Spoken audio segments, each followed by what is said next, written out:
Hello అండి. ఈరోజు morning routine అయితే వేడివేడిగా ఇడ్లీ ఇంకా దోశలు అండి. ఇంకా ఈరోజు సండే కదా! ఇంకా మనకి ఏంటండి స్పెషల్ చికెన్.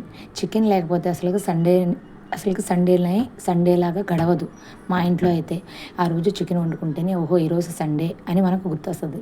మీకు కూడా అంతేనా? ప్లీజ్ కామెంట్ చేయండి.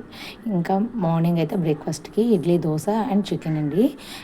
వేడివేడిగా దోసలయితే వేసుకొని, చికెన్ ఏసుకొని మార్నింగ్ బ్రేక్‌ఫాస్ట్ అయితే ఫినిష్ చేసేసాము. ఇంకా ఆఫ్టర్‌నూన్ లంచ్‌లోకైతే ఏం చేశానో చెప్పండి? ఏం చేశానండి, ఇంకా అన్నం అయితే వండేశాను. ఈరోజు బిర్యానీ అయితే లేదు. బిర్యానీ చేద్దాం అనుకున్నాను. కానీ ఎందుకులే ఈరోజు అని చెప్పేసి బిర్యానీ చేయలేదు. అందుకని వేడివేడిగా అన్నం అయితే వండేసి ఫస్ట్ అన్నం అయితే వండేశాను. తర్వాత చికెన్ గ్రేవీ కర్రీ కావాలన్నారు మా వారు. అందుకని ఆయన కోసం చికెన్ గ్రేవీ కర్రీగా చేశాను. చాలా బాగా వచ్చింది.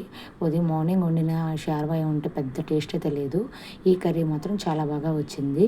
ఇంకా గ్రేవీ కర్రీ ఉంటే ఇంకా రసం ఉండాలి కదా ఖచ్చితంగా. ఇంకా రసం లేకపోతే అసలు నాకైతే ఇంకా అన్నం తిన్నట్టే ఉండదు. ఒక్క ముద్దలోకైనా నేను రసం అయితే వేసుకుంటాను.